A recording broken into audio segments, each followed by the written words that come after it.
My wedding dress was still hanging in my closet when I found out my fiancé and my twin sister were having a baby together. What hurt more than their betrayal was that everyone, including my parents, had known for months. I stared at my phone, unable to process what I was seeing. Emma had accidentally sent me the ultrasound image meant for our mother with the message, 20 weeks today. Ryan is so excited to finally tell Olivia after the wedding cakes for helping us keep the secret. My hands trembled as I sank onto my bed. 20 weeks, 5 months. They'd been sneaking around since before Ryan proposed to me. The wedding was in 2 weeks. Invitation sent, venue paid, honeymoon booked. My sister was my maid of honor. I called Ryan, who didn't answer. Then I called Emma, who sent me straight to voicemail. With nowhere else to turn, I drove to my parents' house, still clutching my phone like it might somehow change what I'd seen if I looked at it again. Mom opened the door, her smile fading when she saw my face. "You know," she said, not a question. "How long have you known?" I asked, my voice barely a whisper. Dad appeared behind her, his expression grim. "Livy, come inside. Let's talk about this rationally." Rationally, my fiancé got my twin sister pregnant while planning our wedding, and you all kept it from me. Here is nothing rational about this. Mom pulled me inside before the neighbors could hear. Emma didn't mean for it to happen. These things, they're complicated. Complicated? I laughed, a harsh sound I barely recognized. What's complicated about betrayal? They fell in love, Dad said quietly. We didn't know how to tell you. The room spun around me. So you thought letting me marry him anyway was the solution? Were you going to wait until I was walking down the aisle? Or maybe until after we'd started trying for our own family? We were trying to protect you, Mom insisted. Emma was going to tell you herself after? After what? After I committed my life to a man who's having a child with my sister. I showed them the ultrasound. 20 weeks, Mom. That's not an accident or a one-time mistake. The front door opened and there they were, Ryan and Emma holding hands. Emma's loose shirt couldn't hide the small bump I'd somehow never noticed. Olivia, Ryan started, "We need to talk." Emma stepped forward, tears in her eyes. "I'm so sorry, Livy. We never meant to hurt you." I looked at them, my mirror image and the man I'd planned to spend my life with standing together,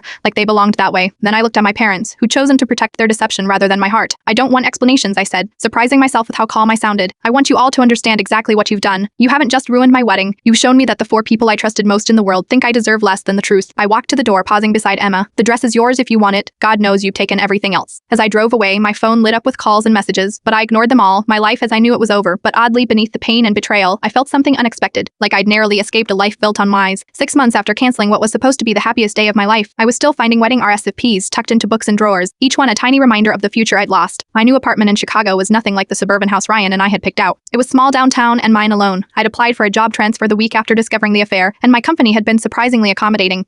Rat out, my fiancé impregnated my twin sister earns you a lot of sympathy points. I was unpacking yet another box of kitchen items when my phone pinged with an email notification. It was a digital invitation, pink and blue balloons bordered the text. "Join us in welcoming baby girl Matthews. Emma and Ryan's baby shower." My coffee mug slipped from my fingers, shattering against the hardwood floor. They'd actually invited me to celebrate the child conceived while Ryan was buying me an engagement ring. Before I could process this fresh insult, my phone rang. "Mom, did you get the invitation?" she asked immediately. "You can't be serious, Olivia. It's been half a year. Emma is your sister, your twin. This baby will be your niece." I started picking up ceramic shards, needing to do something with my hands. "That doesn't erase what they did." "Nobody's asking you to forget, Mom," said her voice, taking on the persuasive tone she'd used since we were children. "But family is family. Emma misses you terribly. Not terribly enough to avoid sleeping with my fiancé. People make mistakes, Libby. A mistake is forgetting to return a phone call. Having a months-long affair with your sister's fiancé is a choice." Mom sighed heavily. "Your father and I think it would be good for you to come home for the shower. Start healing these wounds before the baby arrives. You and Dad lost the right to tell me what's good for me when you decided hiding Emma's pregnancy was more important than my marriage. That's not fair, Olivia. We were in an impossible position." I tossed the broken mug pieces into the trash. "No, you weren't. You could have told me the truth and break your heart. We were trying to find the right time, the right way. There is no right way to tell someone their life is a lie." The silence stretched between us, filled with 6 months of unspoken pain. "Your grandparents are asking about you," Mom finally said, changing tactics. "They're getting older, Libby. How long are you going to punish them by staying away?" The unfairness of this hit me like a physical blow. "Don't use Graham and Pops to manipulate me. Then don't use Emma's mistake to cut yourself off from your family. We miss you. The shower is in 3 weeks. Just think about it." After we hung up, I stood in my half-unpacked kitchen, surrounded by the new life I was trying to build. I'd been doing okay making friends at work, even going on a few dates. Nothing serious, but steps forward. Going back home would undo all that progress I'd have to face, not just Emma and Ryan, but the pitying looks from family friends. The whispered conversations that would stop when I entered a room. I opened my laptop and pulled up the shower invitation again. The location caught my eye, Graham and Hayes' house. The sprawling Victorian where we'd spent every summer growing up. My throat tightened. Graham and Pops had always said they wanted one of us to take over the house someday. Emma had never shown interest, always complaining about the creaky floors and outdated bathrooms. I was the one who'd lugged every inch of that place, who'd helped Hayes repair the porch swing and planted roses with Grandma. I clicked through to the registry, curious despite myself. There, alongside the expected baby items, was a house fund for renovations to Emma and Ryan's new home. They were taking the house, my grandparents' house, the one place that had always been my safe haven. I closed the laptop with more force than necessary. My phone buzzed with a text from my father. "Your mother told me she spoke with you. Think about coming home, Livy. Some things need to be discussed in person." Staring at his message, I made a decision. I would go back, not for Emma or Ryan or even my parents. I would go back for the house, for my grandparents, and for the part of myself I'd left behind when I fled. This time I wouldn't run away from the pain. I would face it and them on my terms. My childhood bedroom hadn't changed since I left for college 8 years ago. Some lavender walls, same bulletin board covered with faded concert tickets and prom photos. Mom had insisted I stay here rather than waste money on a hotel, which felt like her way of pretending everything was normal. From across the hall came the sounds of Emma's laughter. She and Ryan were staying here too in her old room, while their house, my grandparents' house, underwent renovations. I'd arrived late last night, deliberately missing the family dinner, now facing the first full day back. I felt like an intruder intruder in my own life. My phone buzzed with a text from Jake, my high school best friend, and the only person I told I was coming back. Coffee at Westside and 30, also while you can. Jake was waiting outside the coffee shop when I arrived, leaning against his truck. He'd grown a beard since I'd seen him last, but his easy smile was exactly the same. Libby Campbell, he said, pulling me into a hug. About damn time you came home inside over steaming mugs. Jake studied my face. How bad is it? Well, my parents are treating me like I am being dramatic about the whole my twin sister stole my fiancé thing, and I have to sleep 10 feet away from their love nest. So, that good. Huh, Jake grimaced. I am sorry I couldn't warn you. By the time I found out about them, it was too late. I nearly choked on my coffee. Wait, you knew before I did. Jake looked down uncomfortable. I saw them together at Lakeside Point about a month before your wedding. I was going to tell you, but what? Emma intercepted me, said she was going to end it and tell you herself. When that didn't happen, I tried calling you, but Ryan answered your phone. Jake's jaw tightened. He threatened to tell Emma I was making a move on you if I didn't back off. My stomach twisted. So everyone really did know. Not everyone, Jake said quickly, and those who did were manipulated into silence. Ryan and Emma were strategic. I absorbed this new layer of betrayal. Why didn't you tell me after I found out? I tried. I called Texticky, even drove to your place, but you were already gone. Your mom said you needed space. He reached across the table, covering my hand with his. I should have tried harder. I am sorry, Livy. Before I could respond, the bell above the door jingled, and a group of familiar faces entered. My cousins, here for the shower. They spotted me immediately. Olivia. Oh my god. I was enveloped in hugs and questions. When I finally extracted myself, promising to catch up at the shower, Jake and I escaped to the relative privacy of his truck. So what's your plan? He asked, as we drove aimlessly through town. I don't have one. I just needed to see it all for myself. See what? How everyone's moved on. How my sister gets to have my fiancé, my future, even my grandparents' house, while I am supposed to smile and pretend it doesn't hurt. Jake was quiet for a moment. What's this about your grandparents' house? Emma and Ryan are moving in. They've already started renovating. That doesn't make sense. Your grandparents always said that house was for you. I shrugged. Apparently not. Jake turned down a familiar street, pulling up in front of the Victorian. On-street equipment littered the front yard, and a dumpster sack in the driveway filled with what looked like original fixtures. They're gutting it, I whispered, heartbroken. Jake frowned. Have you talked to your grandparents about this? They're in Florida until next month. Something's not right, Livy. Your grandfather specifically told me last year he was leaving you the house because you were the only one who appreciated its history. My head snapped up. When did he tell you that? When I helped him fix the boiler last winter. He showed me some papers he'd signed making it official. A cold feeling settled in my stomach. I need to see those papers. That evening I sat through an excruciating pre-shower dinner at my parents' house, watching as Emma held court, one hand on her round belly, the other often touching Ryan in casual intimacy. We've got the most amazing contractor, she was saying to our aunt. He's gutting the master bathroom, completely putting in one of those huge walk-in showers in a soaking tub. What about the clawfoot? I asked, unable to help myself. Grandma loves that tub. Emma waved dismissively. It's ancient, Livy. Besides, this is our home now. We need to make it work for our family. When exactly did Graham and Pops decide to give you the house? I kept my voice neutral, though my heart was pounding. Oh, ages ago, Emma said, not meeting my eyes. They always knew I'd want to raise my children there. I looked to my parents, who were suddenly very interested in their plates. That's strange, I said, because they always told me the house would be mine someday. An uncomfortable silence fell over the table. Well, Mom finally said, what matters is that the house stays in the family. And speaking of family, Emma said brightly, changing the subject, we've decided on a name, Charlotte Olivia Matthews. All eyes turned to me, awaiting my reaction to this supposed olive branch. How thoughtful, I said, setting down my fork. Naming your child after the person whose life you destroyed, Olivia? Mom gasped. What, am I supposed to be honored? I stood up. I need some air. I need to get into my grandparents' house tonight. Can you help me? Jake had a key to my grandparents' house. Your grandfather gave it to me for emergencies, he explained as we crept up to the back door. I think this qualifies. The interior was even worse than I'd imagined. The beautiful hardwood floors were covered in protective paper streaked with blueprints and paint splotches.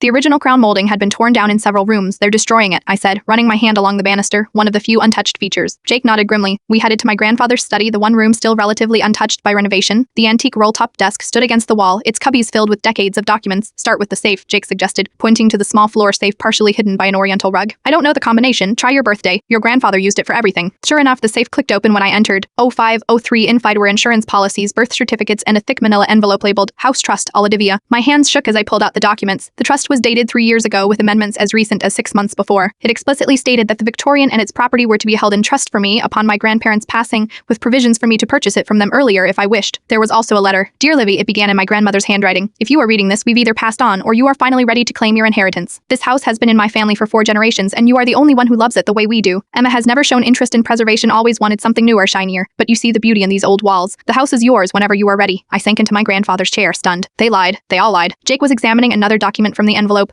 Libby, according to this, your parents were appointed as temporary trustees. They would have had to sign off on any transfer to Emma, which means they knew the house was meant for me and they gave it to her anyway. The betrayal cut deeper than I could have imagined. Here is more, Jake said, holding up a bank statement. Here is a trust account with almost $200,000 for restoration and maintenance. I flipped through more pages, finding records of regular deposits dating back years. My grandparents had been saving for me to restore their home, and now Emma was using that money to gut it. I need to confront them, I said, gathering the documents. Tonight, I shook my head. I need to talk to my grandparents first. I called Florida from the study, praying they were still awake. Vermont answered on the 3rd ring. Olivia, is everything all right, dear? No, Graham, it's not. My voice broke. I am at the house. Your house. A long pause. So you know that Emma and Ryan are moving in, that they're tearing out everything you love. Yes, I know. That's not what I meant, she said quietly. You found the trust documents. Yes, Graham. Why didn't you tell me? We told your parents to give you the papers last Christmas, but they said you weren't ready to settle down yet. Then when you got engaged, we thought you'd be starting your own home with Ryan, and after the wedding was called off, we've been trying to reach you for months. Your mother kept saying you needed time, that you weren't answering calls. Her voice hardened. I see now she was intercepting our messages. Tears burned my eyes. Emma told everyone you decided to give her the house. Absolutely not, Grandma said firmly. We would never. That house is yours, Olivia. It's always been yours, but they've already started renovations. They've torn out so much. Stop them, Grandma said. The trust is active now. Your grandfather and I will be home next week. But in the meantime, you have all the legal authority you need. The house is yours. After hanging up, I sat in silence, processing everything. Jake watched me, concern etched on his face. What are you going to do? First, I am calling a lawyer, I said, standing up with renewed purpose. Then I am going to find out exactly how deep this betrayal goes. When we returned to my parents' house, the dinner party had moved to the living room. All conversation stopped when I walked in. Where have you been? Mom demanded. We were worried. I went to see Dram and Hess's house, I said calmly. My house. Emma laughed nervously. What are you talking about? It's our house, right, Mom? I looked directly at my mother. You want to tell them, or should I? Olivia, this isn't the time. It's exactly the time I pulled out the trust documents. Grandma and Hess left the house to me. They set up a trust years ago with you as trustees. You knew, and you lied. Dad stood up. We should discuss this privately. Why? So you can manipulate the truth again. I turned to Emma. The house was never yours to take. Neither was Ryan, for that matter. But at least the house is legally mine. Emma's face contorted with anger. You always get everything. The house, the attention, the perfect job, get everything. I was incredulous. You stole my fiancé. You are having his baby. And now I find out you tried to steal my inheritance too. It's not like that, Ryan interjected. Your parents offered us the house when they found out about the baby. I turned to my parents. Is that true? Mom wouldn't look at me. Dad sighed heavily. We thought it was for the best. You were gone. Emma needed a home for her family. So you just decided to ignore Grandma and Hace's wishes to lie to all of us. We were trying to keep the family together, Mom insisted, by giving everything to Emma again. I laughed bitterly. I've spent my whole life watching you favor her. But this is beyond favoritism. This is theft. That's enough, Dad shouted. You've always been dramatic, Olivia, always thinking the world is against you. The world isn't against me, Dad. Just my family, apparently. I gathered my things. I am staying at a hotel tonight. My lawyer will be in touch about the house. You can't do this to me, Livy, not when I am about to have a baby.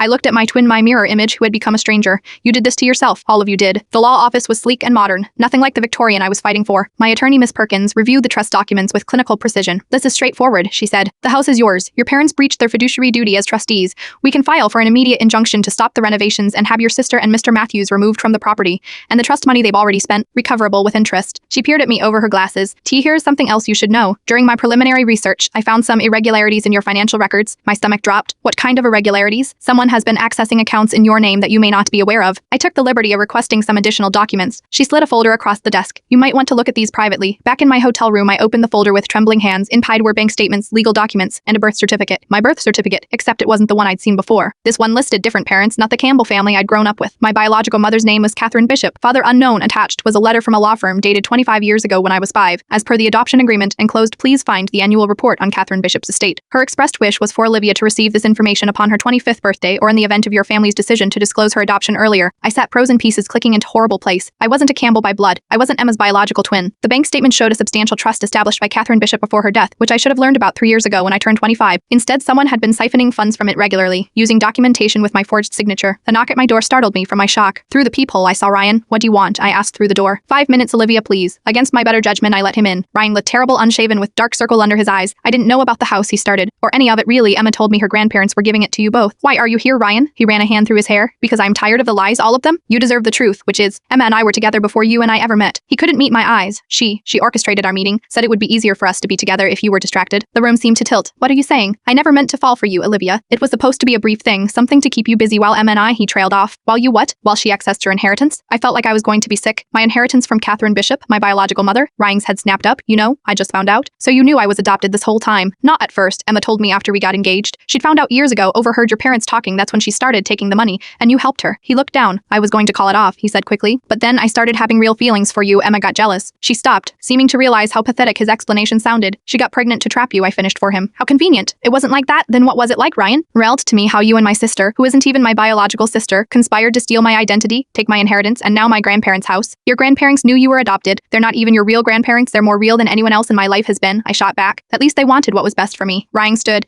I just thought you should know the truth before everything comes out. Why tell me now? Because I never meant for it to go this far. The identity theft, the money, that was all Emma's idea. I was just along for the ride. For what it's worth, I really did love you, Olivia, more than Emma. That's why she got pregnant. She knew she was losing me to you. After he left, I sat in stunned silence, surrounded by papers that proved my entire life had been a lie. I wasn't a Campbell. I wasn't Emma's twin. And I'd been robbed of, not just my fiancé and my grandparents' house, but my very identity. I called Miss Perkins. I need to know everything about Catherine Bishop, and I want to press charges for identity theft and fraud. Against who? She asked. All of them, my sister, my ex-fiancé, and my parents. Every last one. I spent 3 days gathering evidence between Miss Perkins' investigative work and Ryan's surprising cooperation. I had built an airtight case against Emma and my parents. Catherine Bishop, I learned, had been a successful entrepreneur who died when I was 4. She'd left her entire estate to me, including investment properties and a successful business that my parents had been managing and stealing from ever since. The shower was scheduled for Saturday afternoon at my grandparents' house. house. My house, I knew everyone would be there. Family, friends, the entire community that had watched me grow up believing I was Olivia Campbell, beloved daughter and twin. I arrived early, dressed not in the pastel sundress expected for such occasions, but in a crisp black suit. Miss Perkins accompanied me along with 2 officers ready to serve the official complaints. Emma was in the living room directing the placement of decorations around the partially demolished room. She froze when she saw me. "You can't be here," she said immediately. "Mom, Dad, Olivia's here." My parents emerged from the kitchen, tension visible in every line of their bodies. "Olivia," Mom started cautiously. "We were hoping you'd come, but not like this," I finished, not with legal representation, not knowing the truth. Dad stepped forward. "Whatever you are planning, this isn't the place. There are guests coming." "Perfect," I said. "I want witnesses." "For what?" Emma demanded, one hand protectively over her belly. For this, I opened my briefcase and removed a stack of documents. "Miss Perkins, would you do the honors?" My attorney cleared her throat. "Emma Campbell Matthews, I am serving you with legal notice for identity theft, fraud, and misappropriation of funds from the Catherine Bishop Trust, of which Olivia Bishop,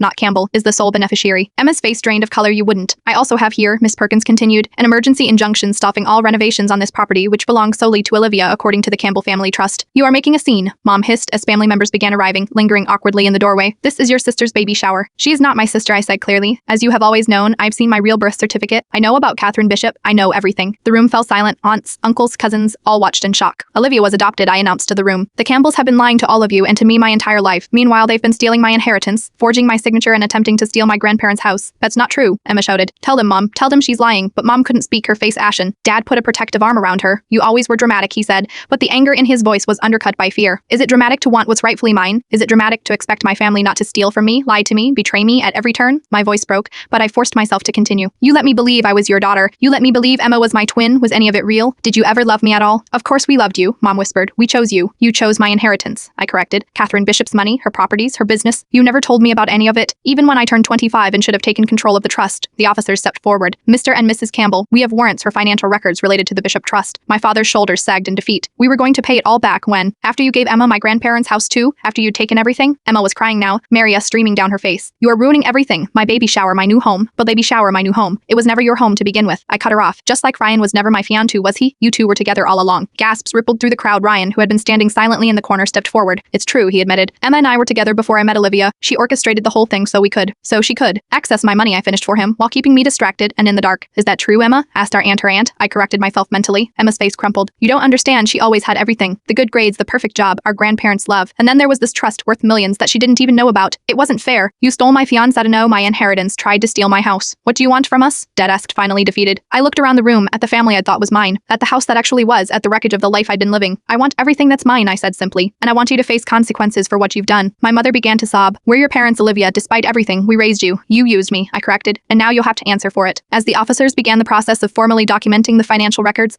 I walked through the house. My house taking in the destruction Emma's renovations had wrought. Dyed crown molding, torn down hardwood floors, scratched the antique fixtures piled in dumpsters. It would take time and money to restore, but I had both now. Catherine Bishop had left me more than enough to rebuild whatever I chose. The irony wasn't lost on me. In trying to take what was mine, they had finally led me to discover who I really was. 6 months after the shower that never happened, I stood in the newly restored foyer of the Victorian greeting guests for the housewarming party. The original fixtures had been rescued from dumpsters and reinstalled. The hardwood floors had been refinished to their former glory. It was the house my grandparents, the people who had truly loved me, blood relation or not, had always wanted me to have. "It's beautiful, Olivia," Grandma said, squeezing my hand as she took in the restoration. "Exactly as it should be." "I couldn't have done it without you," I told her, meaning it in every possible way. Jake appeared with champagne. "A toast to new beginnings," he suggested, handing me a glass. After the confrontation, everything had happened quickly. My parents had avoided criminal charges by agreeing to full financial restitution and stepping down as trustees of both the Campbell and Bishop trusts. Emma and Ryan had moved away, their relationship apparently not strong enough to withstand the collapse of their schemes. I hadn't pressed charges against them in the end, not because they deserved mercy, but because I wanted freedom more than vengeance. The baby, my niece, in some complicated way, deserved a chance at a life unburdened by her parents' crimes. Miss Perkins had helped me locate members of Catherine Bishop's family, my biological family. They had been searching for me for years.